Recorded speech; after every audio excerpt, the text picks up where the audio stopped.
Capítulo 2. Ley 1. Este Dios honorable, temible, es una mitzvah, es un precepto positivo amarlo y temerle. A él, como está escrito, amarás a Dios tu Señor. Y está escrito, a Dios tu Señor temerás. 2. ¿Y cómo es el camino para amarlo y temerle? En el momento en que la persona medite en sus acciones, en las de Dios, y en sus creaciones maravillosas y tan grandes, y vea de ellas la sabiduría de Dios, que no tiene comparación y no tiene límite, inmediatamente va a amar, alabar, enaltecer y desear un deseo muy profundo de conocer al nombre grande de Dios. Y como dijo David, el rey David, mi alma está sedienta por Dios, el Señor vivo. Y cuando la persona considere estas cuestiones mismas, inmediatamente va a retrotraerse hacia atrás y va a temer. Y va a saber que es una criatura pequeña, baja, oscura, que está parada, por así decir, con una baja y pequeña, por así decir, comprensión, muy pequeña, frente a la integridad absoluta de todas las comprensiones, frente a Dios. ¿Qué entiendo yo frente a lo que entiende Dios? Y como dice el rey David, justamente, cuando vea tus cielos, la acción de tus dedos, ¿qué es el hombre para que lo recuerdes? Y de acuerdo a estas cuestiones, yo voy a explicar reglas grandes, reglas generales, digamos, grandes, de las acciones del Señor del mundo, para que sean una puerta para aquella persona que entiende, para amar a Dios. Y como dijeron nuestros sabios al respecto del amor, que a partir de ahí uno puede reconocer aquel que habló y fue el mundo. 3. Todo lo que creó Dios en su mundo está dividido en tres porciones, tres partes. De ellas, criaturas que están compuestas de, acá lo llama Goylem Mitsura. Goylem significa materia y forma, y son creadas y se pierden en forma constante, o sea, creadas y se terminan gastando, por así decir, como los cuerpos del ser humano y los animales y las plantas y todos los metales.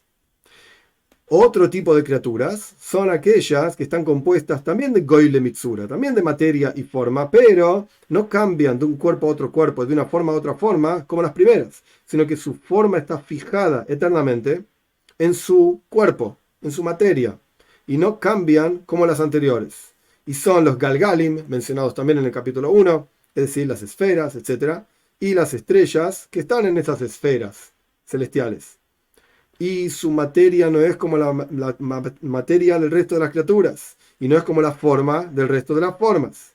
Y el tercer tipo, hay criaturas que son sura, sin goylem, son forma sin materia, en absoluto, y son los ángeles. Porque los ángeles no tienen cuerpo y parte física, sino que son formas separadas una de la otra, solamente sura, forma. 4. ¿Y qué es esto que dicen los profetas? Que vieron un ángel como fuego y con alas. Todo es la visión profética y en forma de ejemplo para decir que no es un cuerpo y no es pesado como los cuerpos pesados. Y como está escrito, porque Dios, tu Señor, es un fuego que consume. Él no es fuego, sino que es un ejemplo. Y como está escrito, que Dios hace de sus ángeles rujos, espíritus, alientos, vientos, como sea la traducción, el punto es que no son cuerpos. 5. ¿Y con qué se separan las formas una de la otra y no son cuerpos? Porque en el capítulo 1 él dijo que los cuerpos se separan uno de los otros de acuerdo a las ocurrencias que tienen. Pero si los ángeles no tienen cuerpo, ¿cuáles son las ocurrencias de los ángeles que los separan uno de los otros? Porque no son iguales en su existencia, sino que cada uno está uno por debajo de la virtud y elevación de su compañero. Y existe ese ángel de esta fuerza que está por arriba de él, y todos existen de la fuerza de Dios y su bondad. Y esto es lo que alude Shloime en su sabiduría, el rey Salomón en su sabiduría, y dijo, porque uno por arriba del otro es un guardián. O sea, hay guardianes y niveles de guardianes, uno por encima del otro. 6. Esto que dijimos aquí, la idea de que uno está por debajo de la virtud del otro, no es por debajo físicamente en lugar, dice Rambam, y como una persona que está sentado arriba de otro, sino que es como decir dos sabios, que uno es mayor que su prójimo, que su compañero en sabiduría. Uno está por encima de la sabiduría del otro, como está por encima de justamente de la sabiduría del otro. Y como decimos, en una causa, en el concepto, valga la redundancia, conceptual de causa, que está por encima de la consecuencia. Por eso la causa es causa y la consecuencia está por debajo y es consecuencia. 7. Los diferentes nombres de los ángeles son de acuerdo a su elevación, su virtud, y por lo tanto se llaman, el nivel más elevado, Hayota Kodesh, animales santos, pero en sí la traducción de los nombres no tiene mucho sentido, son nombres.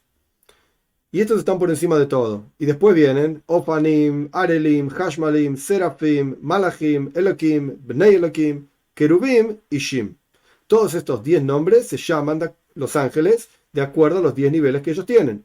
Y el nivel que no hay por encima de ese nivel, excepto el nivel espiritual de Dios, bendito sea, es el nivel de Tsura, forma, como ya dijimos anteriormente, que los ángeles tienen forma y no tienen cuerpo.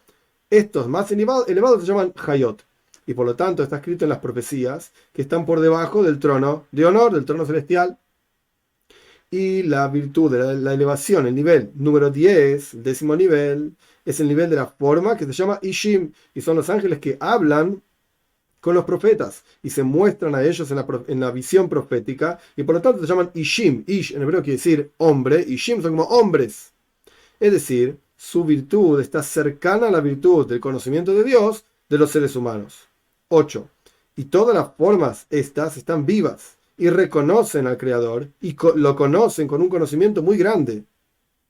Y cada una de estas formas, de acuerdo a su nivel espiritual, y no de acuerdo a cuán grande es, lo conoce, reconoce y entiende a Dios. Incluso el nivel primero no puede captar la verdad del Creador tal y cual es, sino que su captación, digamos, de Dios, que eran estos Hayot HaKodesh explicados en la Halajá 7, su comprensión es muy pequeña para comprender y entender, pero capta y entiende más que lo que capta y entiende la próxima forma que está por debajo de ella. Y lo mismo ocurre con cada uno de estos niveles, hasta el 10º nivel, que lo conoce a Dios con un conocimiento que no hay capacidad en el ser humano, que está compuesto por cuerpo, materia y forma, pueda captar a Dios y conocerlo tal y cual conocen los Ishim. Es el nivel número 10 y más bajo de ángeles. Correcto, pero ellos entienden más de Dios que lo que entendemos nosotros. Y todos no conocen al Creador como Él se conoce a sí mismo. 9. Todas las existencias excepto del Creador, desde la primer forma hasta el mosquito más chiquito que está en el medio de la tierra, todo existe de la fuerza de su verdad. Porque Él se conoce a sí mismo y conoce su grandeza y su belleza y su verdad. Y Él conoce todo y no hay nada oculto de Él. 10. Dios conoce su verdad y la conoce tal y cual es.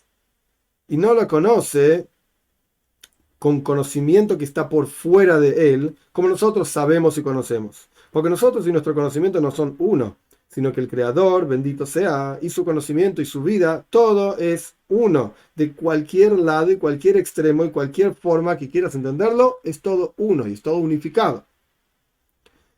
Porque si Dios estuviese vivo con vida y supiese con conocimiento externo a Él, entonces habría muchos dioses. Él, su vida, su conocimiento. Y la cuestión no es así, sino que Dios es uno de todo lado y todo extremo y cualquier forma que lo quieras entender, es uno. Entonces decimos que Él es el que sabe, Él es el sabido, digamos, conocido, y Él es el conocimiento mismo. Todo es uno. Y esto no hay capacidad en la boca para decirlo, ni en el oído para escucharlo, ni en el corazón de la persona para reconocerlo en forma clara. Y por lo tanto, está escrito, Hei Paroi, te juro por la vida del faraón, Hei Nafshecha, te juro por la vida de tu alma. Y no dice, Hei Hashem, perdón, por la vida de Dios, sino Hei Hashem, sino que Dios está vivo. Una cosa es decir, Hei Paroi, por la vida de Paroi, porque está Paroi, faraón, y su vida. Y otra cosa es Hei Hashem. Dios es vida. Porque el Creador y su vida no son dos cosas. Como la vida de los cuerpos, que están vivos, sino como la vida de los ángeles, o como la vida de los ángeles, perdón. Por lo tanto, no reconoce a las criaturas y las conoce porque son criaturas como nosotros conocemos una u otra cosa, sino que Dios conoce a toda la creación por sí mismo. Se conoce a sí mismo y a través de conocerse a sí mismo conoce toda la creación. Por lo tanto, por cuanto Él conoce a sí mismo, sabe todo, porque todo depende de Él para su existencia. 11. Estas cuestiones que mencionamos al respecto de Dios en estos dos capítulos son como una gota en el océano de lo que uno debe explicar sobre este asunto. Y la explicación de todos estos fundamentos en estos dos capítulos, esto es lo que se llama Maaseh Merkavah, en la historia, la idea, el concepto de la carroza celestial. Esto hace referencia a una profecía de Yehezkel, etc. 12.